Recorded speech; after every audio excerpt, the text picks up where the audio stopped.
Mari kita berdoa. Bapa di surga, kami bersyukur bahwa dalam kebaktian ini kami kembali mendapatkan kesempatan dan kebebasan untuk membaca, untuk mendengar, untuk mempelajari, untuk merenungkan sebagian firman Tuhan. Kami masih melanjutkan pembahasan tentang Yudas Iskariot, dan kami mohon supaya Engkau hadir, memimpin, mengarahkan, memberkati penyampaian dan penerimaan firman. Tolong Hamba mudah menyampaikan, berikan kekuatan jasmani, pikiran, khususnya suara, berikan pengurapan, berikan kata-kata, berikan apapun yang dia butuhkan, supaya firman dan Injil disampaikan dengan baik, dengan benar, dan dengan sejelas-jelasnya. Lengkapi, bungkus semuanya dengan kuasa dan pekerjaan Roh-Mu, karena kami sadar tanpa itu semua akan sia-sia. Dan Tuhan, tolong kami semua yang mendengar, berikan kami hati yang terbuka, kesegaran, konsentrasi, terang, dan tolong kami mengerti. Setelah kami mengerti, tolong kami menanggapi. Kalau ada orang-orang yang belum percaya, tolong mereka percaya. Dan siapa percaya, tolong mereka ditumbuhkan, diteguhkan, dan menjaga diri supaya jangan sampai menjadi sama seperti Rasul ini. Kami sadar setan pasti bekerja, kami mohon Kau kuatkan semua kami menghadapi godaan dan serangannya di dalam bentuk apapun. Dan kami juga berdoa untuk listrik dan semua peralatan yang kepakai. Kiranya Kau jaga supaya semua berjalan baik di dalam sepanjang acara firman, bahkan dalam sepanjang kebaktian. Dalam nama Yesus kami berdoa. Amin.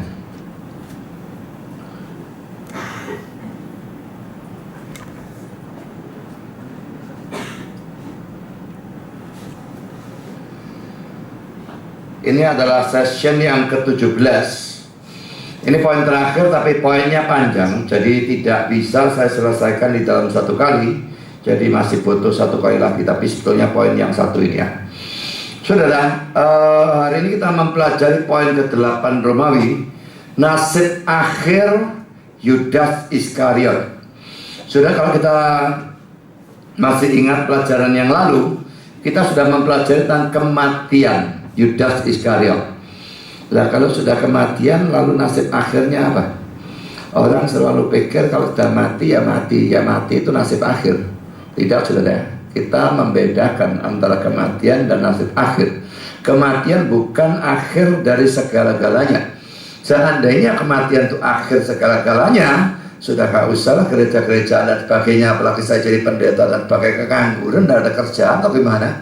Tapi saudara, mati bukan akhir dari segala-galanya. Dan ini yang akan kita pelajari tentang Yudas. Setelah mati, apa? Surga, neraka, tempatnya cuma dua. Ya, jadi ini hal yang pertama, ini yang kita persoalkan. Yudas Iskariot selamat atau binasa? Masuk surga atau masuk neraka? Nah, saudara, satu penafsir ini biasanya, biarpun dia ini orang Armenian ya, dia bagus ya biasanya. Banyak hal saya dapatkan dari dia, banyak berkat, banyak pengertian baru saya dapatkan dari dia. Tapi dalam kasus Yudas Iskariot ini nasib akhirnya bagaimana? Adam Clarke ini nyeleneh sendirian dibandingkan semua penafsir yang lain. Adam Clarke ini satu-satunya saya kira ya, saya tidak pernah baca yang lain yang punya anggapan seperti ini. Ya, dia menganggap bahwa ada kemungkinan kalau Yudas Iskariot selamat. Dia memang tidak mengatakan Yudas Iskariot selamat, tapi dia membuka peluang untuk itu. Nah, setelah saya berikan semua tulisannya dia dalam hal ini, dan panjang sekali, maka saya potong-potong lalu saya komentari di tengah-tengah ya. Tafsiran dia tentang keselamatan Yudas Iskariot atau kemungkinan Yudas Iskariot selamat itu diletakkan dalam bagian akhir dari tafsiran dia tentang Kisah Rasul pasal 1. Dan saya sudah katakan ini panjang sekali. Mari kita lihat potong per potong dan saya akan berikan komentar di tengah-tengah. Pertama, saudara, anggaplah benar bahwa kematian Yudas mungkin adalah seperti yang diceritakan di atas. Dengan membandingkan semua fakta dan bukti bersama-sama, bisakah dibentuk pengharapan apapun bahwa ia mati di dalam jangkauan dari belas kasihan? Marilah kita meninjau ulang seluruh transaksi-transaksi ini. Pertanyaan yang saya beri warna biru itu ya. Bisakah dibentuk pengharapan apapun bahwa ia mati di dalam jangkauan dari belas kasihan? Tentu maksudnya jangkauan belas kasihannya Allah. Ya, apakah bisa menjangkau dia? Dalam arti menyelamatkan dia. Apakah ada? Dia cuma memberikan pertanyaan. Dia tidak memberikan jawaban di sini. Mari kita lihat dalam komentar dia selanjutnya. Satu, harus diakui bahwa kejahatannya adalah salah satu dari kejahatan yang paling tidak bisa dimaafkan yang pernah dilakukan oleh manusia. Sekalipun demikian, itu mempunyai beberapa peringanan atau keringanan. Satu, adalah mungkin bahwa ia tidak berpikir bahwa tuannya bisa dilukai oleh orang-orang Yahudi. Dua, pada waktu ia mendapati bahwa ia tidak menggunakan kuasanya, Yesus yang setelah ditangkap, ditangkap, dia tidak menggunakan kuasanya untuk membebaskan dirinya sendiri dari tangan mereka. Yudas di sini menyesal dengan mendalam bahwa ia telah mengkhianati dia. Ia memberi setiap bukti dari ketulusan atau kesungguhan dari pertobatannya dengan terkisah terbuka atau terang-terangan kepada pemimpin-pemimpin Yahudi. A. Mengakui kesalahannya. B. Menegaskan ketidakbersalahan Kristus. C. Mengembalikan uang yang telah ia terima dari mereka. Dan lalu D. Keaslian dari penyesalannya terbukti karena itu merupakan penyebab dari kematiannya. Saudara, dia mengatakan poin satu adalah mungkin bahwa dia tidak berpikir bahwa tuannya bisa dilukai oleh orang-orang Yahudi. Saudara, Yudas itu percaya Yesus datang sebagai Mesias cuma dengan kepercayaan Yahudi. Dan kepercayaan Yahudi, Mesias itu raja duniawi, perkasa, akan hancurkan penjajah Romawi, membebaskan mereka dari penjajahan Romawi. Cuma dia lihat-lihat, wah ini kok slow motion begini ini sang Mesias ini. Dia kepingin dorong supaya agak cepat. Jadi dia pikir kalau aku khianati, dia ditangkap, dia nanti akan terpaksa menggunakan kekuatannya dan dia akan menghancurkan Romawi. Jadi ada teori seperti itu yang menjadi alasan dari Yudas Iskariot mengkhianati adalah hal itu. Itu cuma kemungkinan, itu bukan kepastian. Nah, tapi kalau memang itu, maka dia memang tidak memikirkan Yesus bakal dilukai. Ditangkap, pasti akan dihancurkan semua. Tapi ternyata waktu Yesus ditangkap, Yesusnya diam saja dan sebagainya, membuat dia menyesal. Teori itu sangat masuk akal. Nah, tapi saudara, apakah kata-kata dari Adam Clarke ini dalam komentar di sini bisa diterima? Menurut saya, saudara, ini adalah sangat-sangat konyol. Pertama, saudara, poin A, tidak ada orang yang mengatakan bahwa dosa Yudas Iskariot itu tidak bisa diampuni. Dosa Yudas sendiri, maksud saya pengkhianatannya terhadap Yesus itu, tidak pernah dijadikan argumentasi oleh siapapun untuk mengatakan karena dosa ini dia masuk neraka, dia tidak bisa masuk surga. Saya tidak pernah tahu ada orang mengatakan demikian. Dosa dia itu, dalam dia sendiri dosa itu bisa diampuni. Seandainya dia percaya, itu pasti hapus, hilang, sudah tidak ada lagi. Jadi saudara, apakah dosanya ringan atau berat? Bukan itu masalahnya. Ketidakpercayaannya kepada Kristus, itu masalahnya. Adam Clarke mempersoalkan dosanya berat, tapi ada keringanan ini. Seakan-akan berat ringannya dosa yang menjadi soal. Bukan itu persoalannya. Persoalannya adalah dia tidak sungguh-sungguh beriman. Lalu poin B, pertobatannya oleh Adam Clarke dikatakan sebagai sungguh-sungguh gitu ya. Tapi menurut saya jelas omong kosong. Ini sudah kita bahas pada beberapa waktu yang lalu. Pertobatannya jelas tidak asli. Ya, sudah dibuktikan secara sangat mendetail pada pelajaran yang lalu, dan sehingga saya tidak akan ulang di sini. Dan kalau Adam Clarke berkata keaslian penyesalannya dikatakan terbukti karena itu menjadi penyebab kematiannya. Dia menyesal bunuh diri, itu membuktikan asli. Ini ngomong apa saudara? Itu justru membuktikan tidak asli. Itu betul omongan tidak karu-karuan dari Adam Clarke. Penyesalan kesedihan yang berakhir dengan bunuh diri itu membuktikan itu bukan kesedihan yang datang dari Allah. Saya waktu itu sudah menunjukkan ayat ini. Mari kita lihat lagi 2 Korintus 7 ayat yang ke-10. Sebab duka cita menurut kehendak Allah menghasilkan pertobatan yang membawa keselamatan dan yang tidak akan disesalkan. Tetapi, ini konteksnya, duka cita yang dari dunia ini menghasilkan kematian.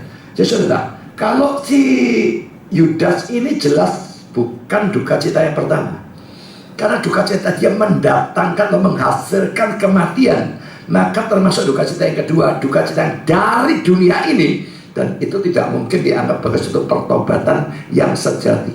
Jadi kalau Adam Clark mengatakan sejati, tak bisa, itu sama sekali tidak. Saya akan lanjutkan dengan komentar Adam Clark selanjutnya yang berkata demikian.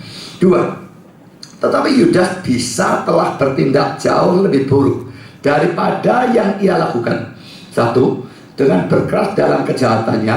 2. Dengan memfitnah karakter dari Tuhan kita, baik kepada pemimpin-pemimpin Yahudi maupun pada orang-orang Romawi.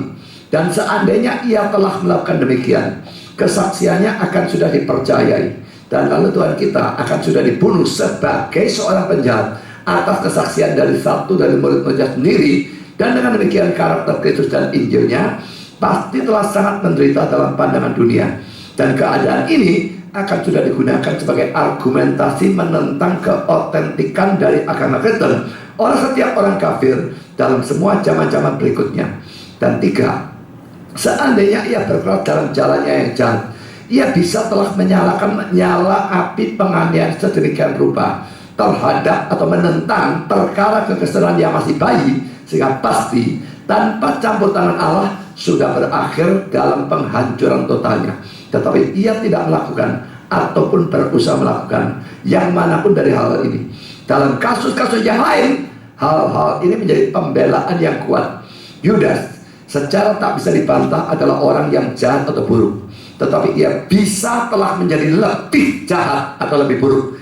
Kita bisa dengan jelas melihat bahwa di sana ada kedalaman dari kejahatan, pada mana ia bisa telah melanjutkan dan yang dicegah oleh pertobatannya. Demikianlah hal-hal terlihat keberadaannya sebelum akhir atau kematiannya. Saudara, ini juga komentar yang konyol ya. Kalau saya mau melihat semua makhluk di dunia tapi bukan Tuhan ya, maka mungkin hanya dengan setan sebagai perkecualian. Semua orang jahat itu bisa lebih jahat dari yang sesungguhnya, dari faktanya. Misalnya Hitler ya.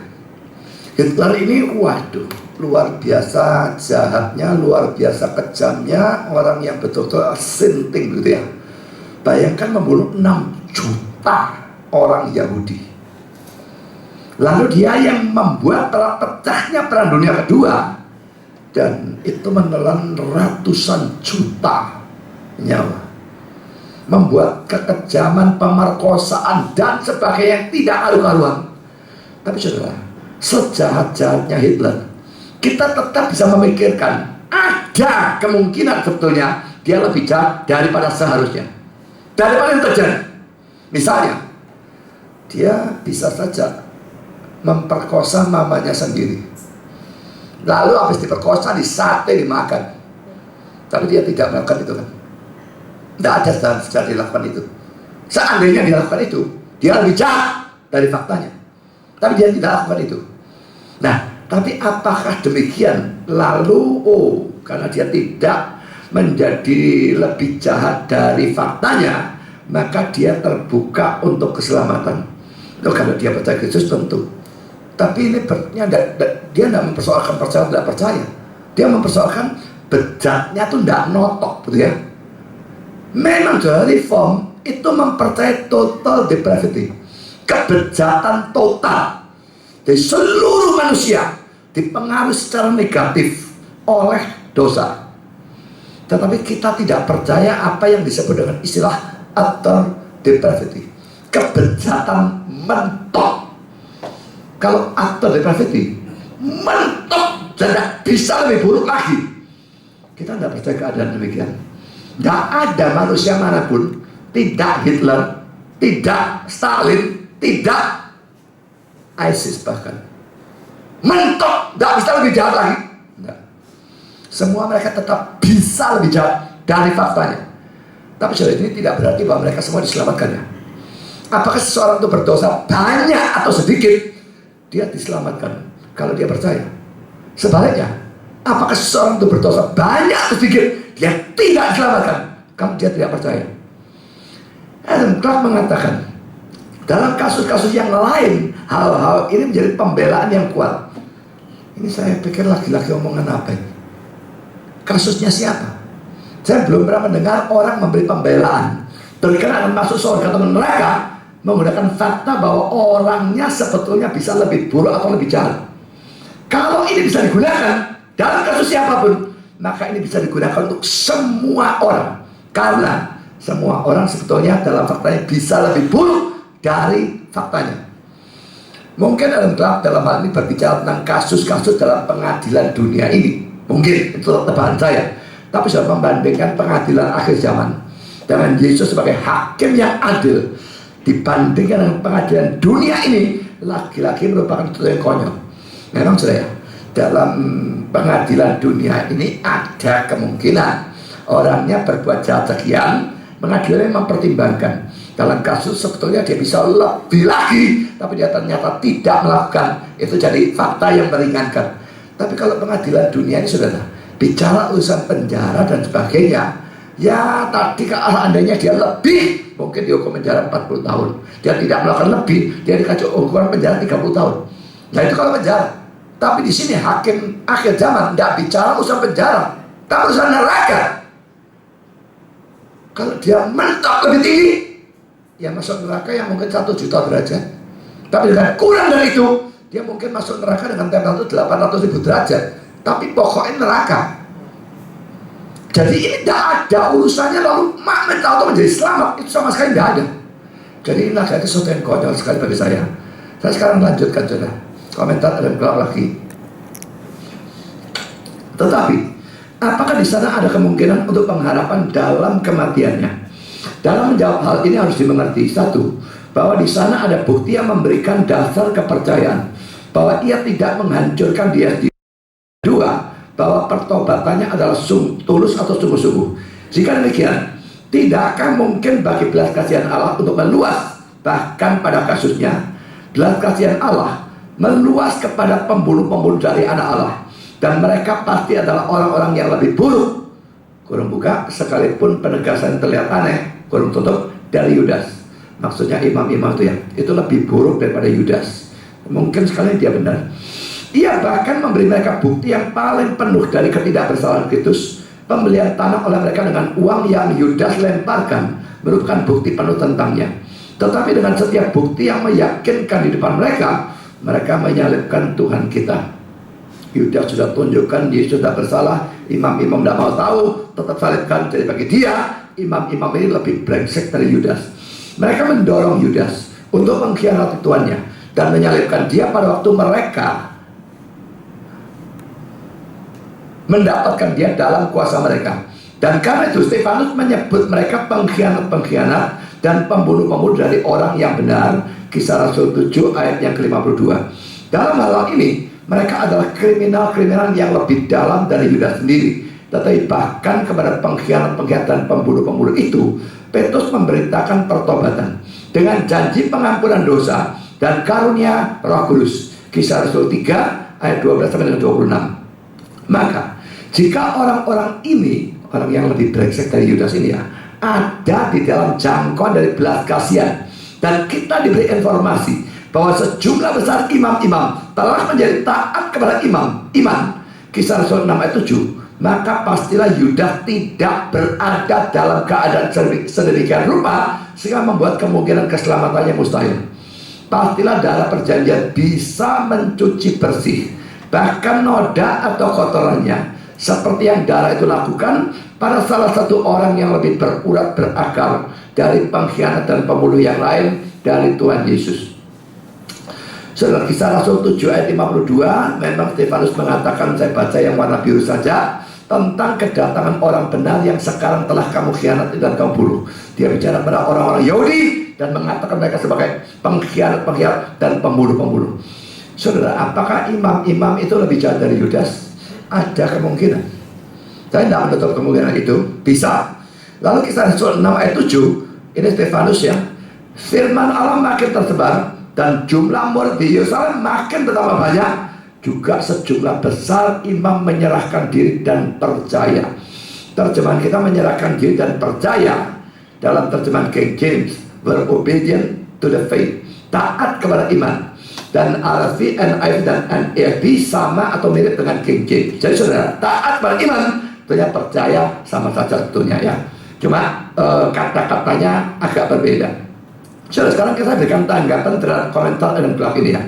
Membandingkan Yudas Iskariot yang tidak percaya sampai mati dengan imam-imam sekalipun lebih jahat dari dia, tetapi yang dalam Kisah Rasul 6 ayat 7 dikatakan menjadi orang percaya, ini sama sekali tidak bisa dibandingkan. Biarpun ini lebih baik, tapi dia percaya sampai mati. Yang lebih jahat, tapi dia bertobat, tidak bisa dibandingkan. Karena ini percaya, ya ini diselamatkan. Seandainya dia percaya, tentu diselamatkan. Tapi faktanya dia tidak percaya sampai mati. Jadi membandingkan dua kasus ini, menurut saya membandingkan secara sangat-sangat bodoh. Saya lanjutkan kata-kata Adam Clarke. Kalau Kisah Rasul 1 ayat 25 diberikan terhadap kemungkinan ini, karena di sana dikatakan bahwa Yudas jatuh dari pelayanan dan kerasulannya supaya ia bisa pergi ke tempatnya sendiri, dan bahwa tempat ini adalah neraka. Saya menjawab, satu, masih harus dibuktikan bahwa tempat ini berarti neraka. Dan dua, sama sekali tidak jelas bahwa kata-kata itu diucapkan tentang Yudas, tetapi tentang Matias, tempatnya sendiri berarti kekosongan dalam jabatan Rasul itu pada mana ia lalu dipilih. Lihat catatan pada Kisah Rasul 1 ayat 25. Jadi di sini dia mengcounter ya, karena memang orang yang bilang Yudas masuk neraka menggunakan Kisah Rasul 1 ayat 25 sebagai salah satu ayat pendukung bahwa dia masuk neraka. Tapi dia katakan tempatnya sendiri tidak berarti neraka. Lalu kata-kata ini tidak berbicara tentang Yudas, tapi tentang Matias. Saya tidak akan membahas di sini, tadi juga tidak akan memberikan komentar, karena nanti belakangan saya kira pada kali yang akan datang, pelajaran terakhir, saya akan membahas Kisah Rasul 1 ayat 25. Tapi jelas bahwa saya tidak setuju dengan omongan dia. Tempatnya sendiri memang berarti neraka. Dan ayat berbicara tentang Yudas, bukan tentang Matias. Sekarang saya lanjutkan dengan komentar Adam Clarke selanjutnya. Mengatakan bahwa pertobatan Yudas adalah semata-mata akibat dari ketakutannya, bahwa itu tidak keluar dari penyesalan dari hati, bahwa itu bersifat hukum dan bukan injili, dan sebagainya, adalah mengatakan apa yang tak seorang pun bisa katakan dengan benar, tetapi hanya Allah sendiri yang menyelidiki hati. Saudara, menurut saya laki-laki ini nonsens ya, karena kita bukan menghakimi dari luar, kita menilai dari firman Tuhan sendiri. Ayat-ayatnya mengatakan kepada kita, maka kita lalu membentuk penilaian dari ayat itu. Saudara, tidak ada yang salah dengan menghakimi atau menilai dengan cara yang semacam demikian. Bukti dari Alkitab mengatakan bahwa Yudas Iskariot hanya orang Kristen KTP, dan bukti itu banyak sekali. Dalam bacaan yang lalu kita bahas sudah beberapa session hanya membahas dia Kristen KTP, banyak sekali. Dan sudah kita bahas, tidak usah saya ulang di sini, tapi saya tegaskan bahwa dia adalah orang Kristen KTP, dan ayat dukungannya sangat banyak.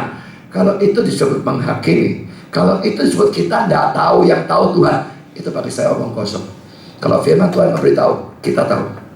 Ya, kalau firman Tuhan tidak bicara apapun tentang cahaya misalnya, ya maka saya tidak tahu cahaya itu bagaimana.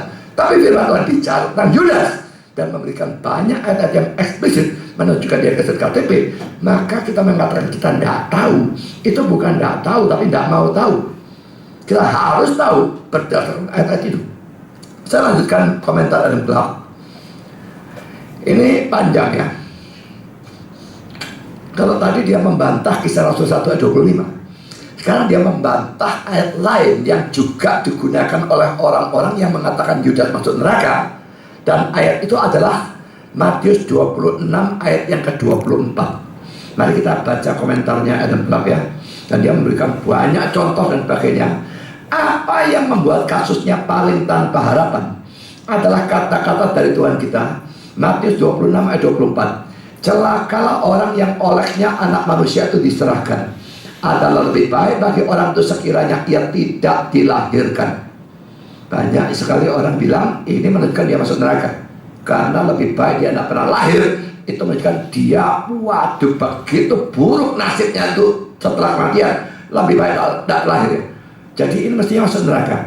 Tapi saudara, Adam Clarke berusaha menafsirkan ini secara lain daripada orang-orang penafsir-penafsir yang lain. Mari kita lihat. Saya telah mempertimbangkan kata-kata ini dalam suatu cara memandang yang umum dalam catatan saya pada Matius 26 ayat 24. Dan seandainya itu bukan suatu peribahasa di antara orang-orang Yahudi untuk menyatakan keadaan dari pelanggar yang menyolok manapun, saya akan dibimbing untuk menerapkannya dalam semua arti hurufiahnya pada kasus dari Yudas, seperti telah saya lakukan dalam catatan di atas pada kasus dari jiwa yang terkutuk manapun. Tetapi pada waktu saya mendapati bahwa itu adalah suatu peribahasa dan bahwa itu telah digunakan dalam banyak kasus di mana nasib yang tidak bisa dibalikkan dari seorang berdosa tidak dinyatakan, itu memungkinkan tentang sesuatu penafsiran yang lebih baik daripada apa yang pada umumnya diberikan kepadanya. Kan saudara, dia memberikan contoh-contoh di mana ada buku-buku, kelihatannya buku-buku Yahudi ya. Dan istilah itu, peribahasa itu lebih baik dia tidak pernah dilahirkan, itu digunakan. Dan menurut dia, ini peribahasa ini artinya lain dengan penafsiran orang pada umumnya. Kita baca yang warna hijau sekarang ya. Saya akan menunjukkan beberapa contoh dari Scruton pada mana saya telah menunjuk dalam catatan saya tentang Matius 26 ayat 24. Dalam Cakikah, ini kelihatan nama buku, vol 2 ayat 2 dan pakainya dikatakan, siapapun mempertimbangkan 4 hal ini adalah lebih baik baginya seandainya ia tidak pernah datang dalam dunia, yaitu apa yang ada di atas, apa yang ada di bawah, apa yang ada di depan, dan itu yang ada di belakang.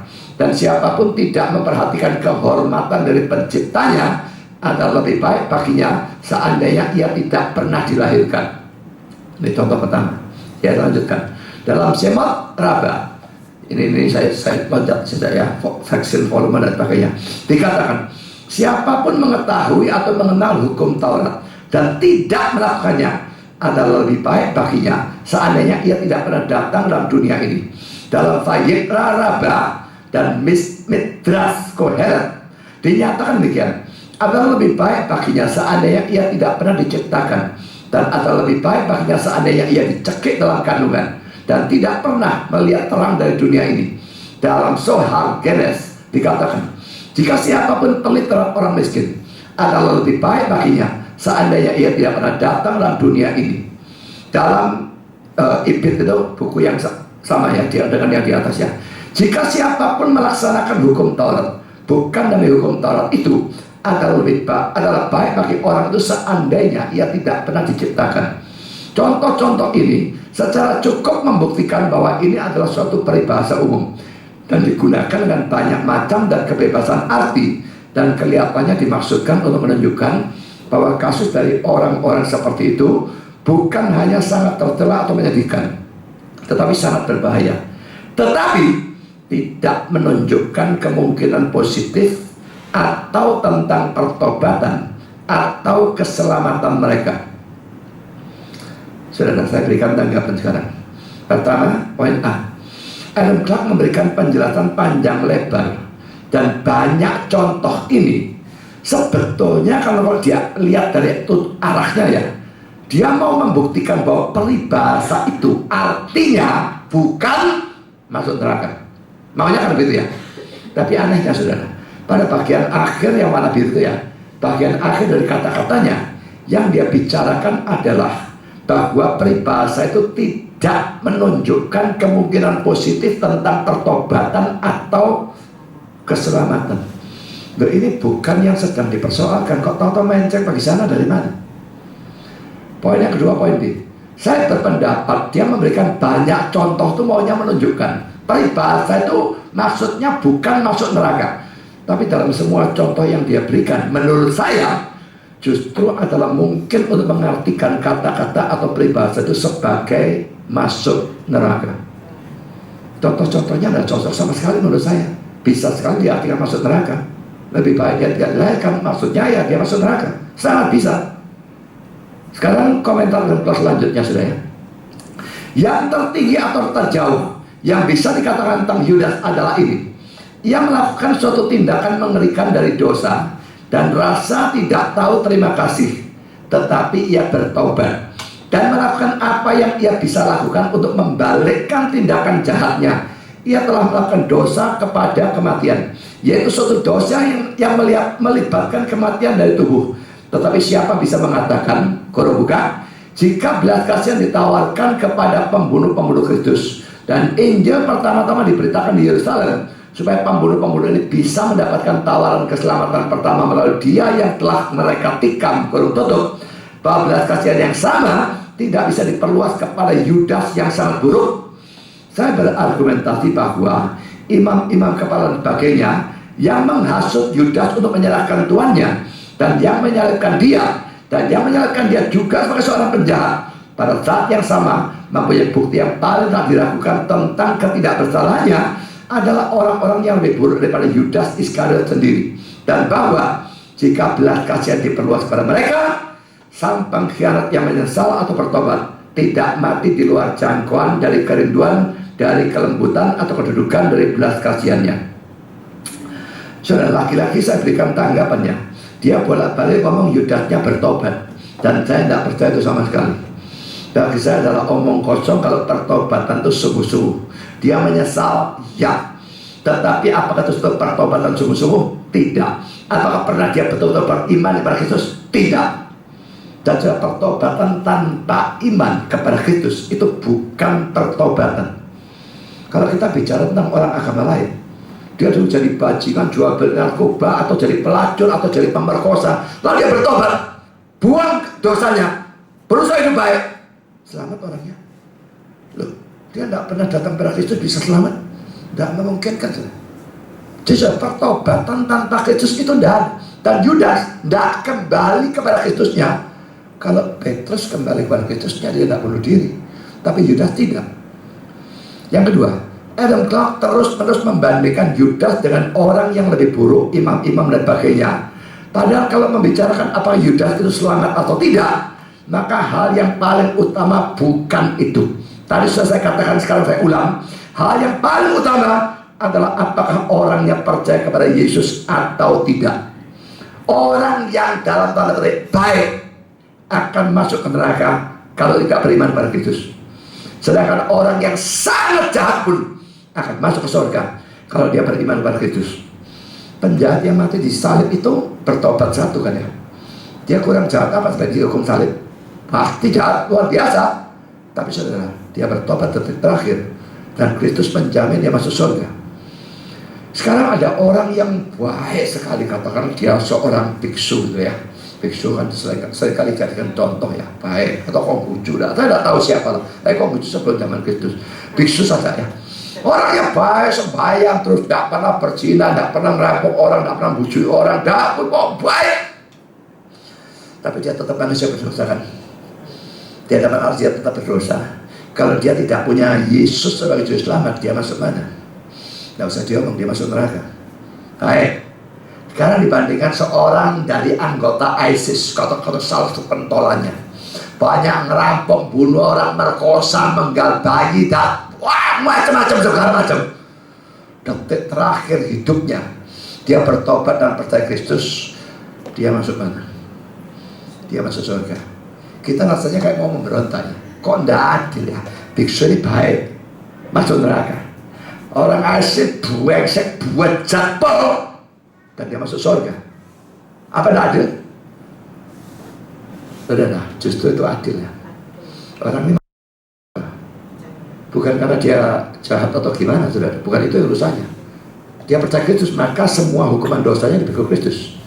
Dosa dia sudah dibayar. Kalau dia disuruh bayar lagi, itu justru tidak adil. Satu dosa dihukum 2 kali. Tapi orang ini hutangnya sedikit, tapi dia tidak punya pembayar hutang. Dia bayar hutang sendiri. Jadi saudara, ini tidak ada yang tidak adil dalam hal ini. Orang baik tanpa Kristus masuk neraka. Orang jahatnya luar biasa, percaya Kristus, dia masuk surga. Jadi jangan bandingkan orang dengan orang. Dosanya bagaimana? Itu bukan urusannya. Dosanya bagaimana? Urusannya imannya ada atau tidak. Yudasnya tidak ada iman, itu yang jadi masalah yang terbesar. Itu masalah utamanya di sana. Saya lanjutkan dengan komentar Adam Clarke. Dia mengatakan demikian. Dan saya berargumentasi lebih jauh bahwa di sana tidak ada bukti positif tentang kutukan atau hukuman kekal dari Yudas dalam teks kudus. Ya, menurut dia soalnya 2 ayat tapi tafsirkan tidak karu-karuan ya. Saya berharap ini tidak menyenangkan pembaca yang berbelas kasihan, bahwa saya telah masuk dengan begitu dalam ke dalam pertimbangan tentang kasus yang paling buruk ini. Saya tidak akan dengan mengetahui, menegakkan atau mengajukan pembelaan apapun terhadap atau menentang klaim dari keadilan. Dan Allah melarang bahwa seorang berdosa harus didapati berargumentasi terhadap atau menentang cerita belas kasihan demi sesama orang yang bersalah. Setiap hari tak terhitung terjadi kasus-kasus dari orang-orang yang sedang mengkhianati perkara dari Allah dan sebetulnya menjual Kristus dan jiwa-jiwa mereka untuk uang. Benar tidak omongan ini? Benar saudara ya? Kalau saudara berani berbuat dosa demi dapatkan duit, saudara sebetulnya sedang menjual Kristus, mengkhianati dia demi uang. Saya lanjutkan. Setiap orang yang tamak, yang sedang hidup untuk dunia ini saja, adalah cap atau karakter khusus, adalah dari cap atau karakter khusus ini. Tetapi pada waktu mereka hidup, kita tidak putus asa tentang keselamatan mereka. Perhatikan ya, saya baca ulang ya. Tetapi pada waktu mereka hidup, katakan kata-kata itu, kita tidak putus asa tentang keselamatan mereka, sekalipun mereka terus-menerus mengulangi dosa Yudas dengan semua kesalahan dan hukumannya di depan mata mereka.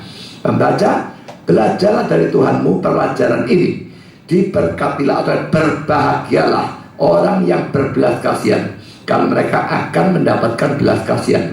Kasusnya ada di depan sang hakim, dan hakim dari seluruh bumi akan melakukan yang benar. Saudara, tanggapan saya yang pertama, lagi-lagi Adam Clarke membandingkan Yudas dengan orang-orang berdosa yang lain. Bagi saya, kalau saya melihat orang Kristen yang terus-menerus tamak dan terus-menerus mengorbankan Kristus demi uang, terus terang saya akan meragukan iman orang itu. Kalau dia terus-menerus lakukan itu, kalau satu kali bertobat lain cerita, tapi terus hidupnya seperti itu, terus terang saya akan meragukan iman orang itu. Ya, tapi kedua, saudara, hal yang lain yang salah dalam perbandingan yang dibuat oleh Adam Clarke adalah ini. Orang-orang yang dia bicarakan menjual Kristus itu masih hidup. Sehingga tentu kita boleh berharap orangnya diselamatkan. Tentu kalau dia bertobat sebelum dia mati, partai Yesus sebelum dia mati. Nah, pada waktu ini dibandingkan dengan Yudas yang sudah mati, dan sampai mati dia tidak bertobat, dia tidak percaya dengan sungguh-sungguh. Bagaimana dua ini bisa dibandingkan? Yang ini brengsek tapi masih hidup, yang ini brengsek sampai mati tidak bertobat. Mana bisa dibandingkan? Ini tentu saja bisa berharap kita, karena dia masih hidup, masih memungkinkan bertobat. Yang sudah mati tidak bertobat, tidak ada kemungkinan bertobat dalam dunia yang akan datang. Jadi bagaimana dia bisa membandingkan dua kasus yang begitu berbeda? Betul-betul saya tidak mengerti. Yang ketiga, kalau kita mengatakan Yudas Iskariot masuk neraka, itu tidak ada hubungannya dengan kita berbelas kasihan atau tidak. Jadi pada waktu dia mengutip Matius pasal 5 ini ya, berbahagia, diberkatilah orang yang berbelas kasihan karena mereka akan mendapatkan belas kasihan. Kayaknya dia itu mengatakan, kalau kita mengatakan Yudas masuk neraka, kita tidak punya belas kasihan. Loh, lucu sekali. Kalau ada orang manapun sudah sampai mati tidak percaya Kristus, tidak bolehkah kita mengatakan dia masuk neraka? Menurut saya kalau tidak berani ngomong itu berarti tidak percaya pada Alkitab. Alkitabnya bilang demikian kok. Jadi apa urusannya itu dengan belas kasihan? Itu sama sekali tidak ada hubungan dengan belas kasihan. Kita menyatakan orang itu masuk neraka berdasarkan Alkitab dan berdasarkan fakta orangnya tidak percaya mati. Maka kita mengatakan orang itu masuk neraka, kita percaya Alkitab. Bukan kita tidak berbelas kasihan. Kita mau berbelas kasihan bagaimanapun, kalau faktanya dia sampai mati tidak percaya, kita harus menyatakan dia masuk neraka. Karena saudara, ngomong orang yang paling dekat dengan saya, yang boleh dikatakan paling saya cintai, ayah saya sendiri. Apakah saya kepingin dia masuk neraka? Gak masuk akal, saudara. Saya menganggap dia sebagai ayah yang luar biasa, kecuali dalam satu hal. dia tidak Kristen. Memang menjadi Kristen, tapi masuk gereja yang liberal, imannya kacau, baru tidak karu-karuan. Detik-detik terakhir kematian menjelang dia mati, diinjili memang percaya Yesus dan pakai, tapi percaya bagaimana? Saya tidak tahu apa dia percaya enggak. Kalau saya berharap untuk itu, kalau dia entah bagaimana percaya pada detik terakhir, maka dia selamat. Tapi kalau tidak, saya tidak peduli saya cinta dia atau bagaimana, itu bukan urusannya di sini. Faktanya dia tidak percaya mati. Kalau memang itu fakta, saya harus mengatakan dia masuk neraka. Kalau bicara tentang engkong saya, papanya mama saya gitu ya, saya yakin sampai mati dia tidak percaya, dan saya yakin dia masuk neraka. Apakah saya tidak berbelas kasihan? Loh, ada apa? Apa urusannya? Ini bicara kebenarannya bagaimana.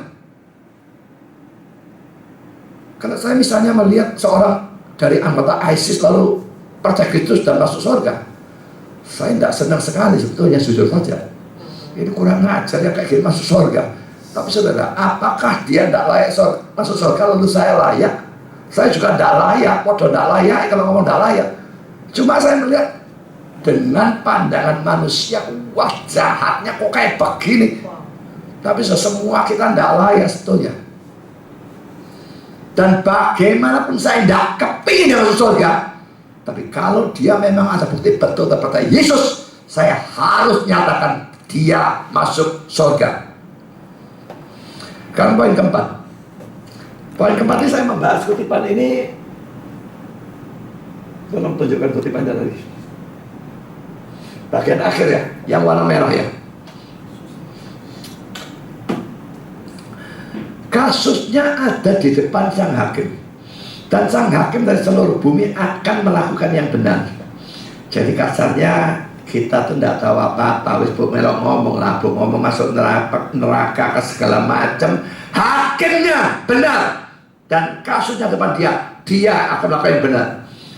Sangat banyak orang yang ingin menghindarkan seseorang yang dikasih atau dikagumi dari neraka, menggunakan keadilan dari sang hakim sebagai senjata.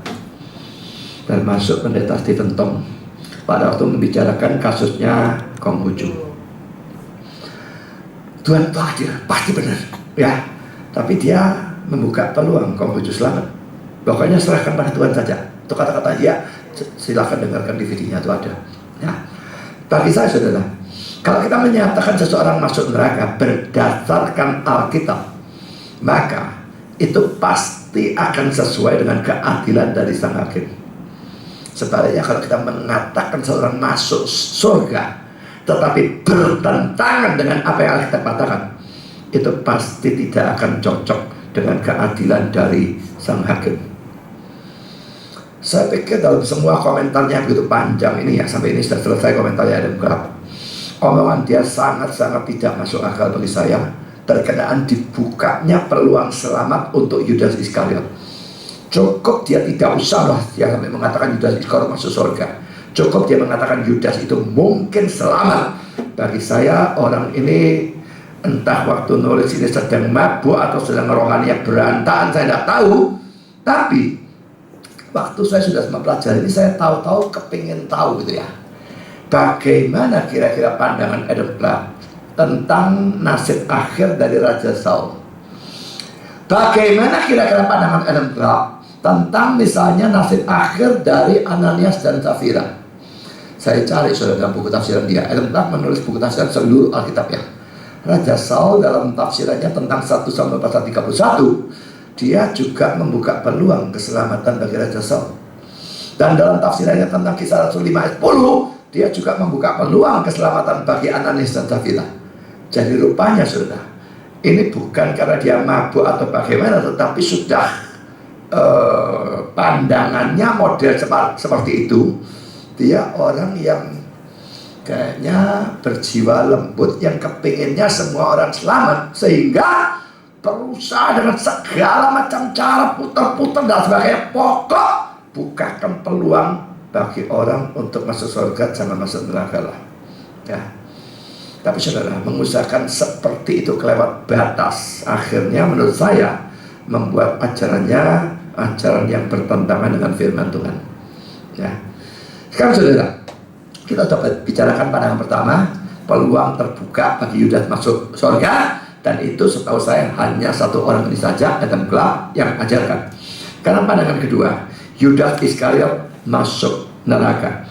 Saudara, ini boleh dikatakan merupakan pandangan dari semua penafsir yang lain, dan bagi saya jelas ini merupakan pandangan yang benar. Yudas tidak mungkin selamat. Itu pandangan saya. Sudah ada banyak hal atau ayat yang menunjukkan hal ini. Sebagian akan saya berikan saat ini, dan sisanya akan saya berikan pada kali yang akan datang. Pertama saudara, apa alasannya dia masuk neraka? Pertama saudara, dia adalah orang Kristen KTP. Ini sudah kita bahas secara sangat detail dalam beberapa pelajaran dan sebagainya. Jadi saudara, bukan urusan dosanya terlalu banyak, bukan urusan dosanya terlalu besar, bukan urusan dia lebih baik dari orang lain dan sebagainya. Tidak ada urusan dengan itu. Urusannya dia bagaimanapun adalah orang berdosa dan dia tidak beriman, dan karena itu dia masuk neraka. Saudara, seandainya Yudas ini adalah orang yang begitu saleh, saya tidak tahu dia mati umur berapa. Anggap saja dia mati umur 40 ya. Dia begitu saleh sepanjang hidup. Dosanya cuma 1 ndil. Saudara, orang dosanya cuma 1 kalau umur 40 tahun. Itu waduh, hampir itu semi malaikat ya. Tapi saudara, 1 ndil dosa, kalau dia tidak beriman kepada Kristus, dia bagaimana? 1 dosa Tuhan tidak bisa tidak hukum saudara. Kalau dia tidak punya pengganti, kalau dia tidak punya penebus, 1 dosa itu dia harus tanggung. Dan firman tetap berkata, upah dosa ialah maut. Mungkin yang masuk neraka yang agak dingin, tapi neraka yang paling enak itu jauh lebih tidak enak daripada dunia yang paling tidak enak. Jadi saudara, Kristen KTP-nya dia, ini yang persoalan. Kristen yang palsu, pertobatan yang tidak sungguh-sungguh, itu menyebabkan dia masuk neraka itu selama-lamanya. Kalau saudara bertemu dengan orang baik, atau kalau saudara sendiri adalah orang yang relatif baik, pikirkan itu. Saudara tidak akan masuk surga tanpa iman kepada Kristus. Saya ketemu orang yang relatif baik, Injil dia. Karena tanpa Kristus, jangan ada harap dia masuk surga. Tidak apa-apa. Yang kedua saudara, hal kedua sebagai alasan Yudas Iskariot adalah seorang reprobate. Reprobate suatu istilah teologi bahasa Inggris, artinya orang yang ditentukan untuk binasa. Reprobation itu penentuan binasa. Reprobate lawan dari elect. Elect orang pilihan, ditentukan untuk selamat. Election pemilihan untuk selamat. Reprobate orang tentukan binasa. Reprobation penentuan untuk binasa. Dalam pelajaran yang lalu telah kita lihat bahwa Yudas Iskariot hanya merupakan orang pilihan, dalam arti dia dipilih menjadi rasul. Tapi Yudas Iskariot bukan orang pilihan, dalam arti dipilih untuk selamat. Ini beda saudara. Pilih itu pilih untuk apa? Dipilih untuk rasul, lain dengan predestinasi. Ini bukan pilihan untuk selamat. Sekarang kita mempelajari sesuatu yang lebih keras lagi. Bukan saja dia bukan orang pilihan, tetapi dia adalah seorang reprobate, orang yang ditentukan untuk binasa. Dan saudara, sekarang sebelum kita bahas kasusnya Yudas, saya jelaskan dahulu tentang predestinasinya reformnya. Orang yang betul-betul reform harus mempercayai double predestination, predestinasi ganda, yaitu kepercayaan akan adanya election, penentuan selamat bagi orang-orang pilihan, dan kepercayaan pada reprobation, penentuan binasa bagi orang-orang non pilihan. Orang yang tidak mempercayai kedua hal ini tetapi tetap mengklaim diri sebagai reform, menurut saya dia adalah seorang pendusta dan penipu. Dan ini kurang ajarnya. Mereka melakukan penipuan dalam khotbah, dalam mengajar firman dalam tanda petik. Apa sebab sih masuk ngotot ngaku dirinya reform. Kalau memang dari reform, ngaku saja dari reform, kenapa sih? Aliran banyak, reform cuma aliran. Bilang saja saya semi reform. Mengapa mengaku reform kalau dia tidak reform? Saya tidak pernah habis pikir dengan orang-orang seperti itu. Seandainya saya tidak percaya double predestination, saya akan katakan diri saya semi reform. Atau saya katakan saya bukan reform, selesai. Mengapa saya harus mengaku reform? Padahal saya memang tidak percaya ajaran reform. Saudara, tidak ada satupun ahli teologi dan penafsir reform yang tidak percaya predestinasi ganda. Harus percaya keduanya. Dan dua ini, saudara, memang berhubungan secara tak terpisahkan. Seandainya dalam dunia yang akan datang itu ada surga, ada neraka, lalu ada tempat ketiga, keempat, dan sebagainya, maka memang tidak masuk surga, belum tentu masuk neraka. Bisa masuk tempat ketiga, keempat, dan sebagainya.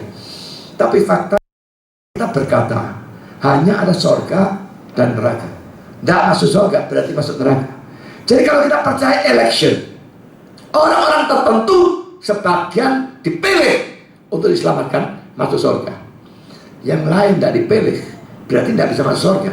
Tidak bisa masuk surga berarti masuk neraka dan tempat lain. Berarti harus percaya reprobation. Ini tidak bisa tidak, ini logika. Percaya predestinasi single itu menurut saya orang tidak punya otak dan orang tidak punya logika.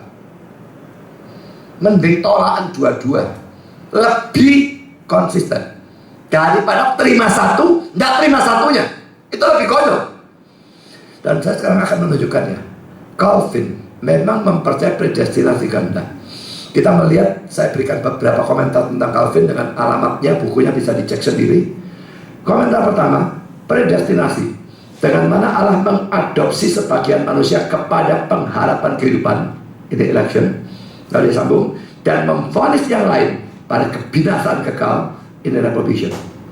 Kutipan kedua, hidup yang kekal ditentukan lebih dulu untuk sebagian manusia, ini election. Lalu sambungannya, penghukuman kekal untuk yang lain, ini reprobation. Kutipan ketiga, memang banyak orang karena mereka tidak ingin Allah dicela, menerima pemilihan dalam istilah-istilah sedemikian rupa sehingga menolak adanya penentuan binasa. Tapi mereka melakukan hal ini secara sangat bodoh dan kekanak-kanakan, karena pemilihan itu sendiri tidak bisa berdiri atau bertahan kecuali diimbangi oleh penentuan binasa. Election tidak bisa bertahan kecuali ada reprobation yang mendampingi. Percaya salah satu itu, katanya dia, kekanak-kanaan dan sangat bodoh.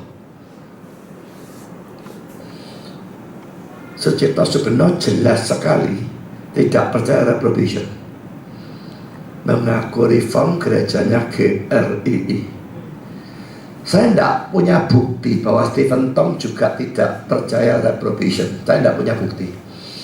Tapi saya yakin 99,99% Stephen Tong tidak percaya reprobation, hanya percaya election. Mengapa?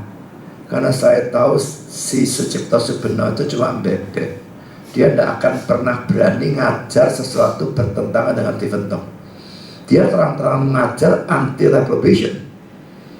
Kalau Stephen Tong ngajar reprobation dan Stephen Tong percaya reprobation, saya tidak percaya Sucipto berani ngajar seperti itu. Tapi saya tidak ngerti bagaimana orang seperti Pak Tong, yang jelas adalah orang pintar, bagaimana logika dia, pergi kemana logika dia, mengatakan percaya election tanpa percaya reprobation. Bagi satu sangat tidak logis. Lebih mending jadi Armenian, tolakan semua dua-dua, itu lebih konsisten. Dan kalau memang tidak percaya reprobation, mengapa gerangan sebut gerejanya gereja reform? Mengapa gerangan sebut dirinya orang reform? Ini adalah suatu penipuan. Ini adalah suatu dusta, membuat kekacauan dan orang semua bingung apa reform itu lalu. Karena yang ini begini, yang itu begitu dan sebagainya. Saudara, ada doktrin-doktrin di mana orang-orang reform tidak seragam. Misalnya dalam persoalan kerajaan 1000 tahun, maka reform terpecah dua. Sebagian percaya post-mill, sebagian percaya amil. Saya termasuk yang amil. Memang terpecah dua. Dan Calvin tidak punya pandangan dalam hal itu kelihatannya. Itu sebabnya orang-orang di bawah pecah jadi dua. Tapi jelas dalam urusan reprobation, penetapan segala sesuatu dan sebagainya, Reform tidak terpecah. Reform secara seragam. Semua percaya penetapan dosa, penetapan segala sesuatu, penetapan binasa, penetapan selamat, semua ditetapkan oleh Allah. Jadi sekarang kita kembali pada Yudas ya. Mari sekarang kita mempelajari ayat di bawah ini yang menunjukkan bahwa Yudas Iskariot memang adalah seorang reprobate, orang yang ditentukan untuk binasa. Yohanes 17 ayat yang ke-12. Ini kata-kata Yesus. Selama aku bersama mereka, aku memelihara mereka dalam namamu. Ini suatu doa ya. Dia doa imam besarnya dia ya. Selama aku bersama mereka, aku memelihara mereka dalam namamu, yaitu namamu yang telah engkau berikan kepadaku. Aku telah menjaga mereka dan tidak ada seorang pun dari mereka yang binasa, selain daripada dia yang telah ditentukan untuk binasa, supaya genaplah yang tertulis dalam kitab suci. Jadi saya tidak membahas yang warna merah lebih dulu ya. Nah, memang intinya nanti pembahasan warna merah itu ya. Tetapi itu akan saya bahas belakangan. Saudara, ayat ini salah terjemahan dan ini saya perlu betulkan lebih dulu. Kata namamu muncul dua kali dalam terjemahan LAI. Aku memelihara mereka dalam namamu, yaitu namamu yang telah engkau berikan kepadaku. Dua kali. Padahal saudara, seharusnya hanya ada satu kali. NASB, saya berikan terjemahan dalam bahasa Indonesia ya, mengatakan demikian. Selama aku bersama mereka, aku menjaga mereka dalam namamu yang telah engkau berikan kepadaku. Dan aku menjaga mereka, dan tak seorang pun dari mereka binasa, kecuali anak kehancuran atau neraka, sehingga kitab suci akan digenapi. Coba pikirkan kalimat kata-kata yang saya warna biru ya. Kalau dalam terjemahan Indonesia, dalam terjemahan Indonesia, aku memelihara mereka dalam namamu, yaitu namamu yang telah engkau berikan kepadaku. Yang diberikan kepadaku pada Yesus namamu ya. Kan menurut ayatnya Indonesia begitu ya. Dalam terjemahan NASB, karena memang terjemahannya lebih benar, kata namamu sudah ada dua kali ya. Aku menjaga mereka dalam namamu yang telah engkau berikan kepadaku. Apa yang diberikan padaku? Menurut kalimat ini. Kalau menurut kalimat ini memungkinkan dua. Bisa namamu yang telah engkau berikan. Yang diberikan adalah namamu. Bisa juga mereka ya. Aku menjaga mereka dalam namamu. Nah, mereka ini adalah orang-orang yang telah engkau berikan kepadaku. Dan ini arti yang benar. Bukan namamu diberikan, mereka itu diberikan. Nah, maka terjemahan Indonesia namamu diulang dua kali. Tidak memungkinkan kemungkinan yang kedua ini. Itu jadi salah sudah. Yang diberikan kepada Yesus bukan nama itu, tetapi mereka ya. Jadi sudah poin pertama, bagian awal dari ayat ini tidak berarti bahwa Yudas termasuk dalam orang-orang yang diberikan oleh Bapa kepada Kristus lalu dijaga oleh Kristus, tapi penjagaannya gagal sampai Yudasnya terhilang. Nah, penafsiran Armenian tapinya seperti itu sudah. Yudas termasuk diberikan kepada Kristus oleh Bapa, tapi Kristusnya jaga, gagal jaga, Yudasnya terhilang. Itu penafsiran dari Armenian. Kita tidak percaya omong kosong model semacam demikian. Saya berikan kata-kata dari The Bible Exposition Commentary. Maka orang percaya adalah aman dalam Kristus untuk banyak alasan.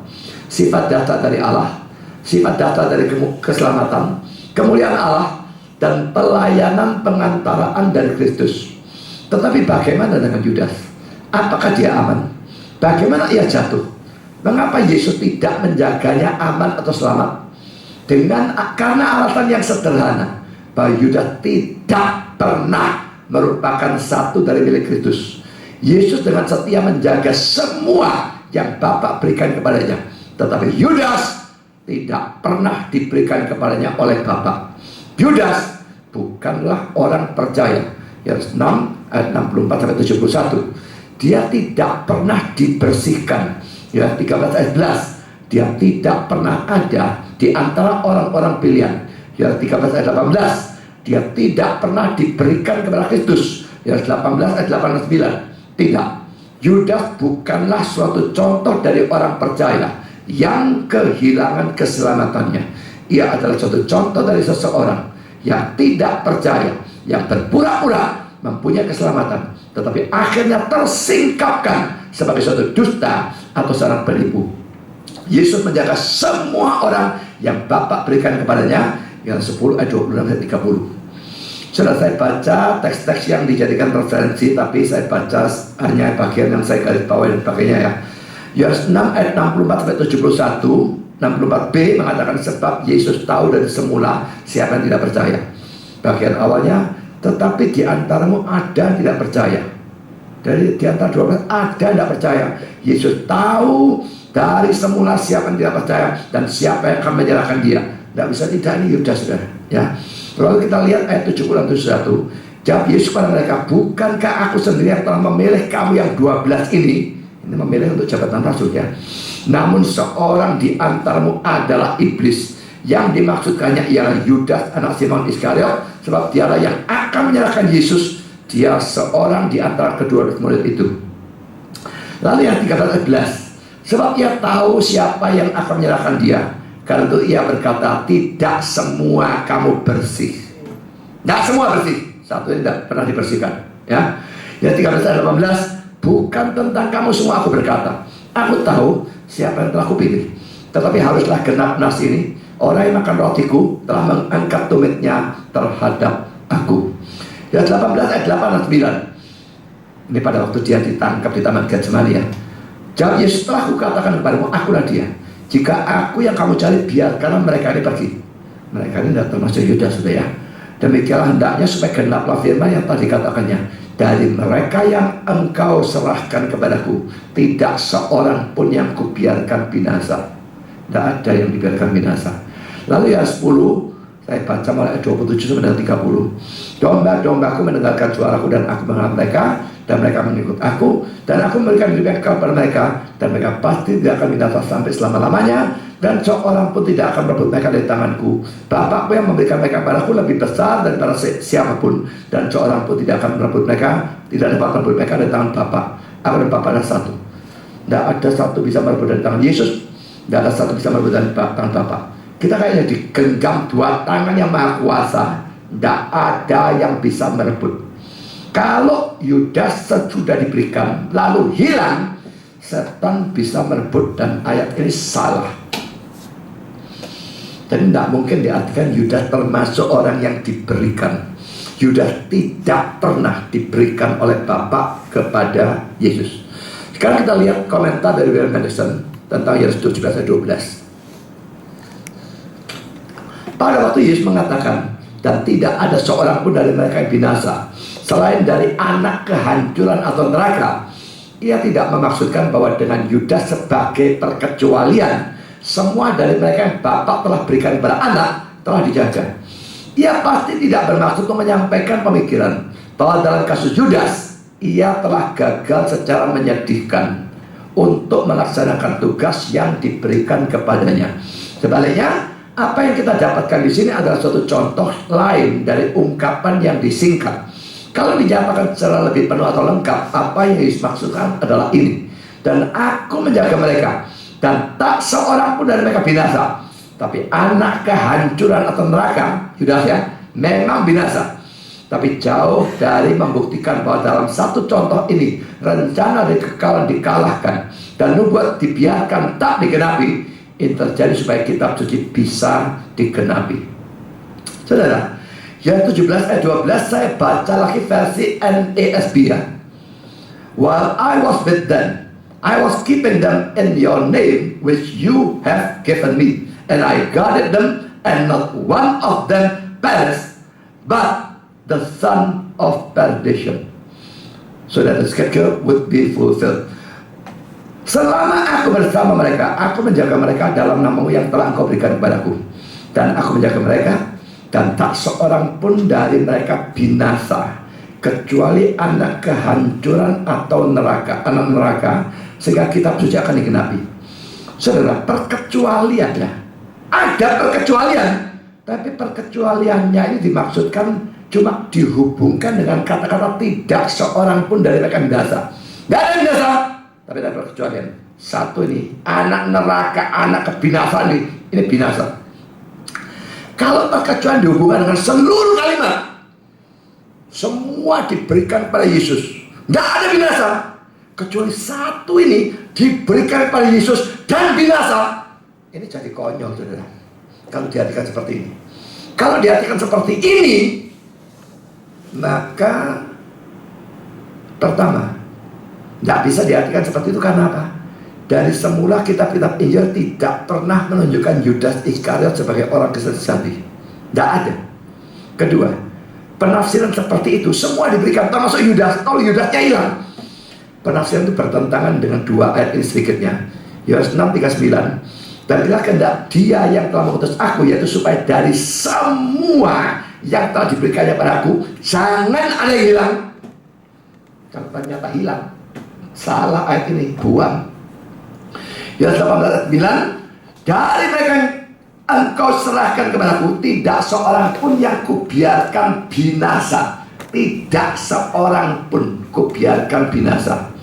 Ya saudara, kalau ditafsirkan Yudas diserahkan tapi hilang, buyar dua-dua ayat ini.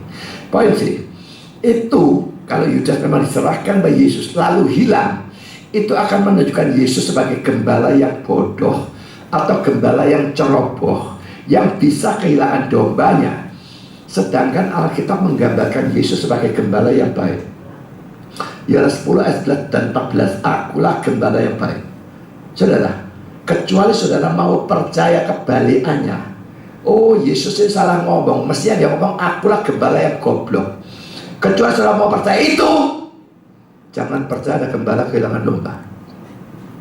Ya, kalau saudara misalnya punya anak kecil umur 3 tahun, lalu saudara kerja, panggil babysitter, suruh jaga gitu ya.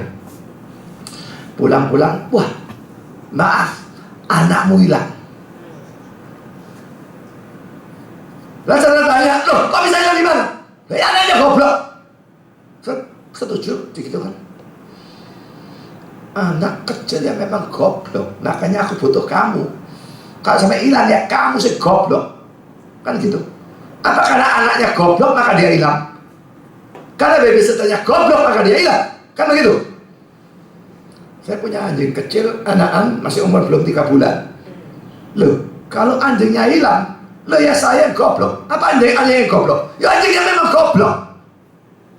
Tapi saya bisa hilang dia. Iya. Kalau gembala kehilangan domba, tidak bisa dengan domba kebuang goblok. Dombanya memang goblok, makanya dia butuh gembala. Nah kalau gembalanya kehilangan, ya gembalanya goblok. Saudara mau percaya Yesus gembalanya goblok, maka percayalah, orang bisa hilang, sudah selamat bisa hilang. Berarti saya percaya dia gembala yang goblok. Kalau saya percaya dia gembala yang baik, tak bisa ada satu pun yang hilang. Mari kita lihat saudara, Yeremia 23 ayat 1-4. Yang warna hijau, Tuhan mengecam gembala-gembala manusia yang tidak bertanggung jawab ya. Celakalah para gembala yang membiarkan kambing domba gembalaanku hilang dan terserak. Demikian firman Tuhan. Sebab itu, bagilah firman Tuhan Allah Israel, telah para gembala yang menggembalakan bangsaku. Kamu telah membiarkan kambing dombaku terserak dan tercerai-berai, dan kamu tidak menjaganya. Maka ketahuilah aku akan membalaskan kepada perbuatan-perbuatan yang jahat. Demikian firman Tuhan. Nah sekarang yang warna biru. Dan aku sendiri akan mengumpulkan sisa-sisa kambing dombaku dari segala negeri kemana aku mencerai-beraikan mereka, dan aku akan membawa mereka kembali kepada mereka. Mereka akan berkembang biak bertambah banyak. Aku akan mengangkat atas mereka gembala-gembala yang akan menggembalakan mereka, sehingga mereka tidak takut lagi, tidak terkejut, dan tidak hilang seekor pun. Demikian firman Tuhan. Saya kok minta orang Armin mau tafsir bagaimana ayat ini ya. Kalau mereka percaya keselamatan bisa hilang, ayatnya bilang tidak hilang seekor pun. Poin itu, saudara. Mengapa kita tidak bisa menafsirkan Yudas diberikan kepada Yesus lalu hilang? Yudas Iskariot disebut dengan istilah the son of perdition, anak kehancuran atau anak neraka. Nah, ini akan kita bahas pada poin kedua di bawah ini. Karena kita bahas potongan kalimat ini ya. Dalam terjemahan kita, selain daripada dia yang telah ditentukan untuk binasa. Ini terjemahan dari Yohanes 17 ayat 12 versi LAI. Selain daripada dia telah ditentukan untuk binasa. Saudara, sebetulnya terjemahan kitab suci Indonesia kalau dinilai secara kata per kata terlalu keras, tapi dinilai secara arti sebetulnya benar ya. Bukan ada kata ditentukan untuk binasa, sebetulnya tidak ada kata itu. King James, RSV dan NASB menerjemahkan potongan ini, but the son of perdition, kecuali anak kebinasaan, kecuali anak kehancuran, kecuali anak neraka. NIV, except the one doomed to destruction, kecuali orang yang ditentukan atau ditakdirkan untuk kehancuran. Saudara, kata perdition, ini kata bahasa Inggris ini sukar untuk diterjemahkan, saudara, dan artinya bisa sangat bermacam-macam ya. Dalam kamus Webster diterjemahkan beberapa ini ya: complete and irreparable loss, ruin, kehilangan yang lengkap dan tidak bisa dibetulkan, kehancuran. Nah, ambil kehancuran terus pada sukar. Kedua, the loss of a soul or of hope for salvation, titik koma, damnation, kehilangan jiwa atau pengharapan untuk selamat, titik koma, penghukuman atau pengutukan. Ketiga, the place or condition of damnation, titik koma, hell, tempat atau kondisi penghukuman, titik koma, neraka. Makanya waktu diterjemahkan son of perdition, saya terjemahkan anak kebinasaan atau anak kehancuran atau anak neraka. Karena memang kata perdition bisa diartikan begitu banyak. Sekarang kita melihat komentar dari beberapa penafsir tentang potongan kalimat ini. Mereka tafsirkan apa? Adam Clarke, ini artinya ingat ya, kecuali anak kehancuran atau neraka. Demikianlah kita mendapati bahwa Yudas, yang semua orang anggap sebagai telah terhilang, dan yang kasusnya paling-paling adalah sangat meragukan. Terhilang itu paling banter, kata dia itu meragukan, kata dia. Pertama-tama diberikan oleh Allah kepada Kristus, tanya. Tapi mengapa ia terhilang? Karena kata Agustinus, ia tidak mau diselamatkan. Dan ia menambahkan lebih jauh, setelah tindakannya melakukan kejahatannya, ia bisa telah berbalik pada Allah dan menemukan belas kasihan. Lalu dia memberikan alamatnya di dalam buku Agustinus ya. Psalm, sekiranya Sermon ya, 125 N5, Psalm, Mazmur 146 N20, semakin mungkin Sermon lagi, saya tidak tahu, 352 N8, dan dalam Psalm 108.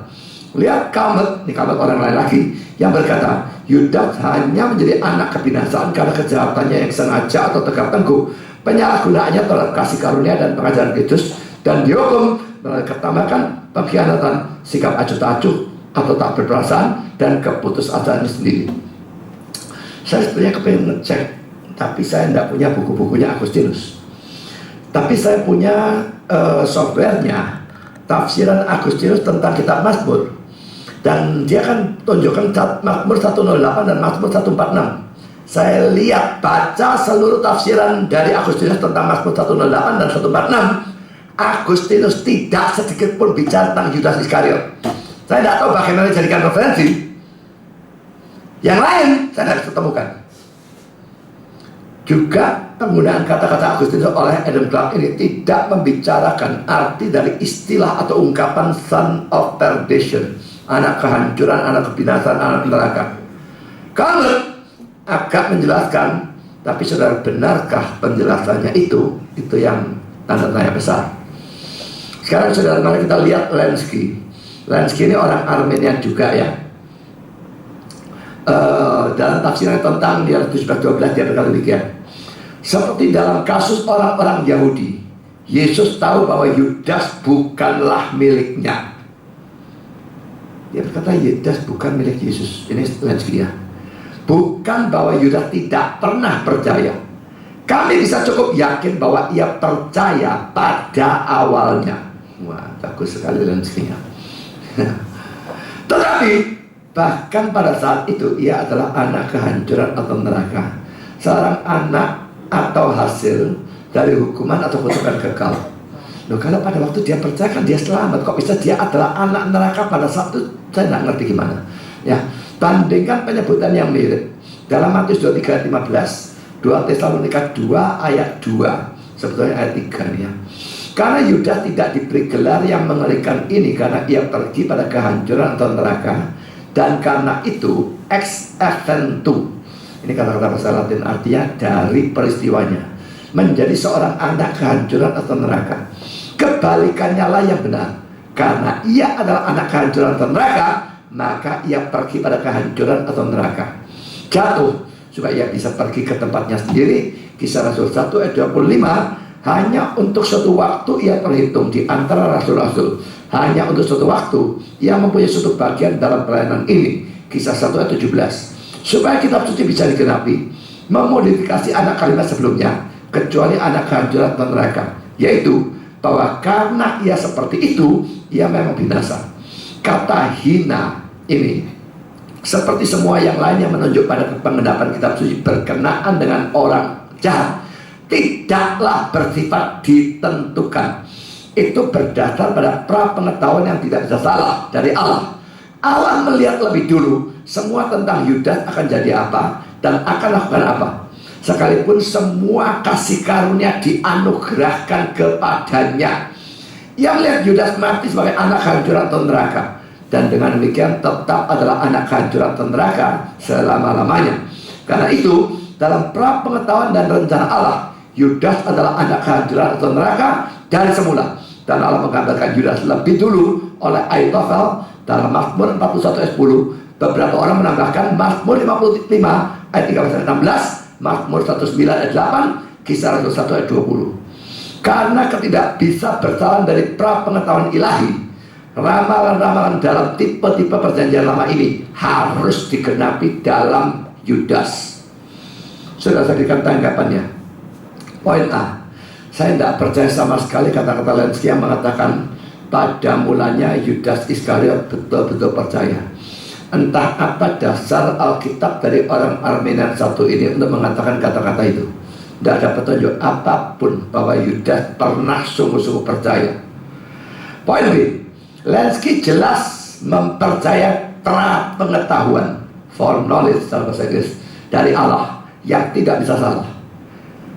Bagaimana dia percaya pra-pengetahuan yang tidak bisa salah dan tidak percaya pra-penentuan, foreordination? Bagaimana itu bisa terjadi? Itu rasanya tidak masuk akal. Coba pikirkan ya. Kalau Allah ini tahu, dia maha tahu kan ya? Dia tahu semua. Sebelum terjadi, dia tahu lebih dulu segala sesuatu, termasuk kejatuhan Yudas, masuk neraka dan sebagainya. Kalau dia tahu itu pasti terjadi kan? Kalau tidak terjadi, Allahnya salah taunya. Kalau dia tahu Yudas masuk neraka, Yudas pasti masuk neraka. Berarti itu tertentu. Kalau tertentu, yang menentukan siapa? Masa bisa tertentu dengan sendirinya? Tidak mungkin juga. Orang yang percaya foreknowledge, Allah tahu lebih dulu, tidak terhindar seharusnya. Kalau dia memang punya logika, dia harus percaya foreordination, penentuan lebih dulu. Dua ini berbeda, tetapi begitu dekat hubungannya. Kalau Allah tahu, mesti terjadi. Kalau mesti terjadi, itu tertentu. Kalau tertentu, mesti ada yang menentukan. Dan ini terjadi pada minister tak terhingga, saudara. Tidak ada apapun atau siapapun kecuali Allah. Lalu kalau bukan Allah yang menentukan, siapa? Tidak bisa terhindar. Tidak ada siapapun bisa mengalahkan argumentasi ini, menghancurkan argumentasi ini. Orang yang percaya kemahatauan Allah, mestinya kalau logika dipakai, dia harus percaya Allah menetapkan segala sesuatu. Karena dia pengetahuannya memang mencakup segala sesuatu, maka semua itu pasti terjadi, maka semua itu tertentu, maka semua itu ditentukan. Dan saya heran, orang seperti Stephen Tong laki-laki sangat pintar, tapi dia pasti percaya Allah maha tahu, tidak mungkin tidak. Tapi dia tidak percaya Allah menentukan segala sesuatu. Dan orang kalau tanya itu selalu kok Cina yang dibicarakan, saya tidak ngerti ya. Jadi kalau ada orang Cina, kalau ada orang diperkosa, apakah Allah tentukan? Saya jawab saja, Allah tahu tidak ada Nusa Tringah? Dia tidak mungkin ngomong tidak tahu, tahu. Kalau tahu, mesti terjadi tidak? Kalau tidak mesti terjadi, salah tahu dia. Mesti terjadi loh. Pasti dia tidak mesti terjadi. Kalau mesti terjadi berarti itu tertentu loh. Tidak terhindarkan. Kalau tertentu, itu Nusa Tringah. Lalu siapa yang menentukan? Kalau bukan Allah, siapa? Dan ingat ya, pengetahuan dia mencakup apapun tanpa kecuali dalam arti kata mutlak. Maka penentuannya juga segala sesuatu dalam arti kata mutlak. Orang percaya Allah Maha Tahu, tapi tetap dijelaskan seperti ini, tetap tidak mau terima bahwa Allah menetapkan segala sesuatu. Orang itu orang goblok yang tidak punya logika, atau terlalu sombong untuk mengakui bahwa ajarannya dia dulu salah. Poin C, Lenski juga mempercayai bahwa karena dia adalah anak kehancuran atau neraka, maka ia pergi pada kehancuran atau neraka. Karena dia anak kehancuran atau anak neraka, maka dia pergi pada kehancuran atau pergi pada neraka. Bagaimana mungkin masuk nerakanya Yudas bukan suatu ketentuan? Katanya dia dari awal dia anak neraka, dan dia berkata karena anak neraka maka dia pergi ke neraka. Kok bukan ketentuan itu bagaimana? Omongan dia sama sekali bertentangan sendiri satu sama lain. Poin D, anehnya pada bagian akhir kata-katanya dia berkata harus digenapi dalam Yudas. Dia pakai kata harus. Bagaimana harus terjadi kalau tidak ditentukan? Poin kelima, poin E, saya juga tidak percaya kata-kata Lenski yang mengatakan bahwa semua kasih karunia dianugerahkan kepadanya. Laki-laki sudah entah dasar Alkitab apa yang digunakan untuk mendukung kata-katanya ini. Jelas dia tidak diberikan kasih karunia berbentuk kelahiran baru, berbentuk iman. Jelas dia tidak diberikan itu. Karena kalau itu diberikan, dia pasti percaya.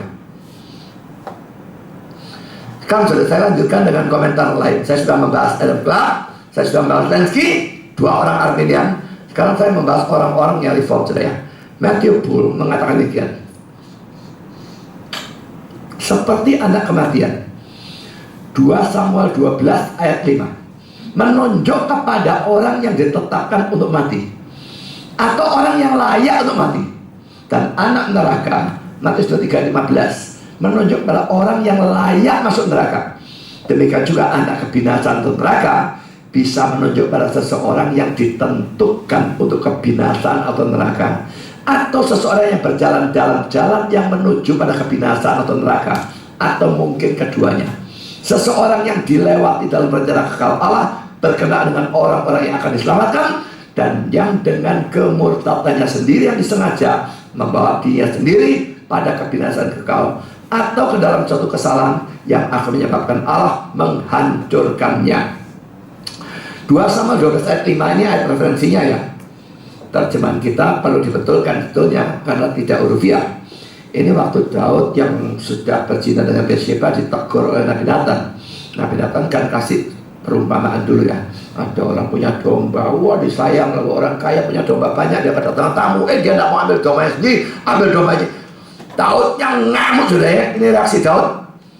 Lalu Daud sangat marah karena orang itu. Dan dia berkata pada Nathan, demi Tuhan yang hidup, orang yang melakukan itu harus dihukum mati. Nggak tahu kalau dia sendiri yang dimaksud ya. Tapi sudah kata-kata harus dihukum mati, terjemahan kita.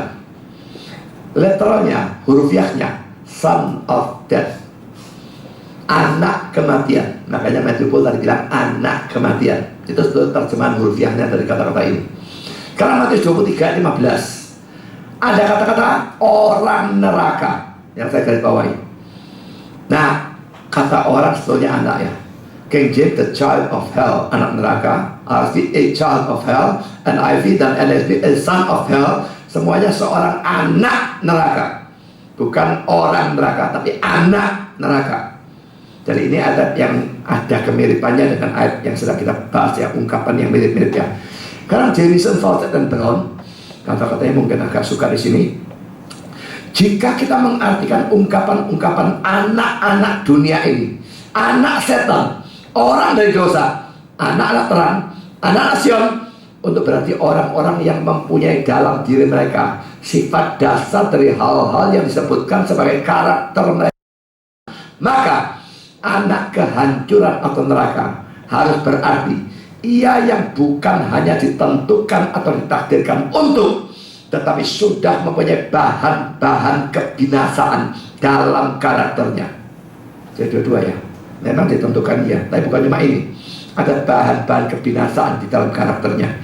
Demikianlah kita harus mengerti ungkapan anak-anak kemurkaan Efesus 2:3. Coba kita lihat Efesus 2:3, terjemahan kita bagian akhir ya. Pada dasarnya kami adalah orang-orang yang harus dimurkai. Orang-orang yang harus dimurkai dalam King James, the children of wrath, anak-anak kemurkaan. Nah, terjemahan kita tidak hurfiah membuat semua jadi kacau. UBS, New Testament Handbook Series, berkata demikian. Juga agak suka kan dia pakai macam-macam terjemahannya. Orang yang harus terhilang, NAB, ia yang ditentukan untuk terhilang, NEB, orang yang harus terhilang, JB, orang yang memilih untuk terhilang, GSDP, orang yang ditentukan untuk terhilang. Secara tradisional telah diterjemahkan anak kehancuran atau neraka. Kata yang diterjemahkan perdition atau kehancuran atau kebinasaan atau neraka ini dalam banyak terjemahan adalah suatu kata benda yang dibuat dari akar kata yang sama, seperti kata kerja yang diterjemahkan terhilang dalam TV dan kebanyakan terjemahan-terjemahan yang lain. Kata ini sering digunakan dalam Perjanjian Baru tentang keadaan akhir dari mereka yang tanpa Allah. Lihat Matius 7:13, Kisah 8:20, Roma 9:22, Filipi 1:28, Filipi 3:19, 1 Timotius 6:9, Ibrani 10:39, 2 Petrus 2:1, 2 Petrus 3:7, Wahyu 17:8 dan 11. Ungkapan anak, kurung buka, secara hurufiah orang, kurung tutup, kehancuran atau neraka berarti orang yang akan terhilang dalam kurung secara kekal. Ungkapan yang sama muncul dalam 2 Tesalonika 2:3 dan diterjemahkan orang titik-titik yang ditentukan untuk neraka dalam TV. Saya dengan catatan ya, yang saya garis bawahi, anak, kurung buka, secara hurufiah orang, ini justru keliru ya. Terjemahannya benar memang adalah anak. Mengapa dia salahkan itu dan ganti jadi orang, itu ngawur saudara. Kata Yunani yang dipakai adalah huios, memang artinya anak, bukan orang. Kawan Bill Garrison, ini orang reform jelas. Anak kebinasaan atau neraka, suatu istilah semitik. Bandingkan Matius 23:15, 2 Tesalonika 2:3, adalah orang yang hilang sama sekali, ditetapkan untuk kebinasaan atau neraka. Bahwa Yudas yang dimaksudkan adalah jelas dari perbandingan teks-teks ini. Yohanes 6 ayat 71, 13 ayat 2, 18, 26, 30, Yohanes 15 ayat 2 dan 6. Sekalipun di satu sisi Yudas sepenuhnya bertanggung jawab, tapi di sisi lain tindakan ini telah tercakup dalam ketetapan ilahi dari kekekalan dan dalam nubuatan. Karena itu pada waktu para murid mendengar Yesus berbicara tentang Bapa, berbicara kepada Bapa tentang pencapaian dan tugasnya berkenaan dengan diri mereka dan pengenalan nubuat, bahkan dalam kasus anak kebinasaan neraka, mereka dikuatkan dalam iman mereka dan mulai menyadari bahwa tidak ada apapun atau siapapun yang pernah menggagalkan rencana Allah. Justru Yesus doa sebut anak kebinasaan neraka. Nanti pada waktu terjadi Yudas betul mengkhianat, murid-murid tidak terlalu tergoncang ya. Ini kok ada rekan mereka yang 3,5 tahun ikut kok jadi pengkhianat. Tapi mereka tahu ini sudah ditetapkan, ini ada rencana Allah, sudah dinubuatkan dan sebagainya. Tapi sekarang mari kita lihat ayat yang menjadikan referensi ya. 2 Tesalonika 2 ayat 3. Ini konteksnya adalah sang antikristus, the antichrist ya. Janganlah kamu memberi dirimu disesatkan orang dengan cara bagaimanapun juga. Sebab sebelum hari itu, hari Tuhan ya, haruslah datang dahulu murtad, dan haruslah dinyatakan dahulu manusia durhaka yang harus binasa. Yang saya warna merah ini ya, kata-kata yang harus binasa, lagi-lagi terjemahnya tidak cocok belas sudah ya. King James dan RSV, the son of perdition, anak kehancuran atau neraka. and I be the son of destruction, anak kehancuran, and I be the man doomed to destruction, orang yang ditentukan atau ditakdirkan untuk kehancuran. Kata Yunani yang pakai persis sama dengan yang kita sedang bahas dalam Yohanes 17 ayat 12. Huios, tes, apoleias. Kata Yunani persis. Jadi son of elision dalam Yohanes 17 ayat 12 digunakan oleh sang antikristus, juga kata son of perdition, persis sama. Sekarang saudara, yang terakhir adalah komentar dari Calvin tentang bagian ini. Yudas dikecualikan, dan bukannya tanpa alasan, karena sekalipun ia bukanlah salah seorang dari orang-orang pilihan dan dari kawanan domba Allah, tetapi kewibawaan dari jabatannya seolah-olah menunjukkan hal itu, supaya tidak seorang pun berpikir bahwa pemilihan kekal dari Allah dibalikkan oleh penghukuman Yudas. Ia langsung menambahkan bahwa ia atau Yudas adalah anak kebinasaan atau neraka. Dengan kata-kata ini, Kristus memaksudkan bahwa kehancurannya, kanjeng Yudas, yang terjadi secara mendadak di hadapan manusia telah diketahui Allah jauh sebelumnya. Karena anak kebinasaan atau neraka, menurut ungkapan Ibrani, menunjukkan seseorang yang dihancurkan atau disediakan untuk kehancuran. Saudara, Calvin bicara tentang pra pengetahuan Allah ya. Dia telah diketahui Allah jauh sebelumnya, tapi dia menghubungkan dengan penetapan disediakan untuk kehancuran. Allah tahu itu bakal hancur, mesti terjadi, tertentu. Kalau tertentu, mesti ditentukan. Jadi Allah ciptakan Yudas memang disediakan untuk kehancuran, tidak bisa tidak. Saudara, jalan sepanjang lebar yang kita bahas ini jelas memang menunjukkan. Jadi ini argumentasi kedua ya. Yudas itu masuk neraka. Dengan argumentasi ini, dia termasuk anak kehancuran. Dia termasuk seorang reprobate, orang yang ditetapkan untuk binasa.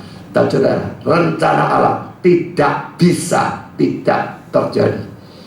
Ayub 42 ayat 2, nggak ada rencanamu yang gagal. Allah itu maha kuasa. Kalau kita selalu bisa punya rencana dan gagal, karena kita tidak maha kuasa. Tapi Allah maha kuasa, dia punya rencana, tidak ada rencananya yang gagal.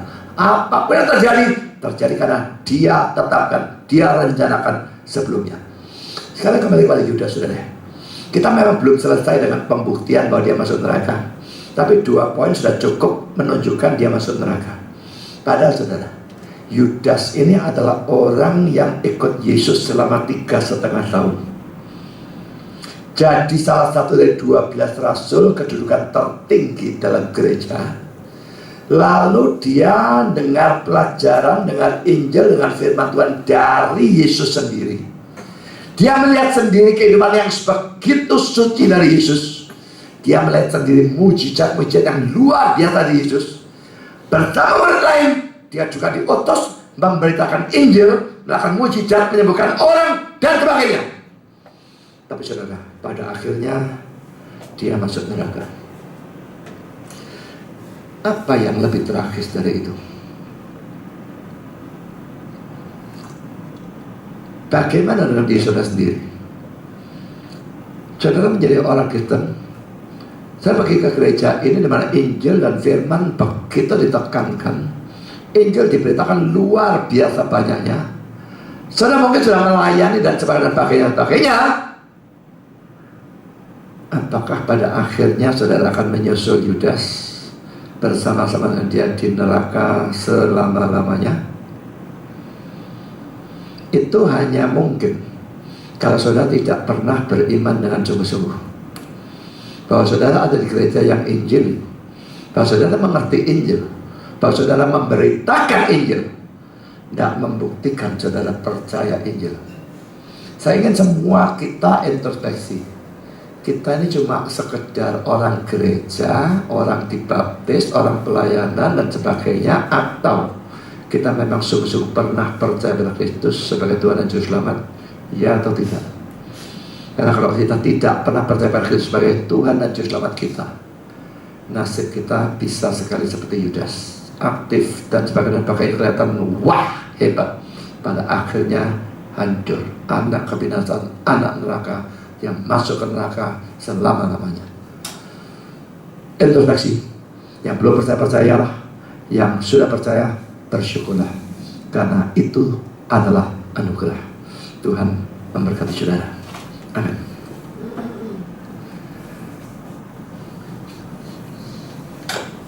Mari kita berdoa. Bapa di surga, kami bersyukur bahwa kami sudah bisa mendengar sebagian firman. Biarpun pelajaran ini, nasib akhir dari Yudas Iskariot belum selesai, tapi kami setidaknya sudah mendapatkan argumentasi yang cukup kuat bahwa Yudas masuk neraka. Sesuatu yang sangat tragis. Orang yang dipanggil menjadi rasul, kedudukan tertinggi dalam gereja, orang yang mendengar langsung ajaran dan Injil dari Yesus sendiri, orang yang melihat kehidupan yang suci dari Kristus sendiri, orang yang melihat mujizat-mujizat yang luar biasa dari Kristus, orang yang melayani bersama-sama murid-murid yang lain, memberitakan Injil, melakukan mujizat, menyembuhkan orang sakit dan sebagainya, pada akhirnya terhilang dan masuk neraka selama-lamanya. Tuhan, jauhkan siapapun dari kami dari nasib yang seperti ini. Biarlah setiap kami introspeksi dan Engkau membantu kami dalam introspeksi, supaya setiap kami bisa memastikan bahwa kami adalah orang percaya yang sejati. Dan kalau itu memang benar, kami tidak mungkin akan menyusul Yudas. Tapi kalau itu tidak benar, ada kemungkinan kami akan menyusul Yudas. Tuhan, tolong kami introspeksi yang belum percaya. Kalau ada, tolong untuk percaya dengan benar. Yang sudah percaya, dia akan bersyukur. Karena kami percaya bukan karena kami lebih baik dari orang lain, tapi karena Engkau menganugerahkan iman kepada kami yang adalah orang pilihan. Terima kasih Bapa, dalam nama Yesus kami berdoa.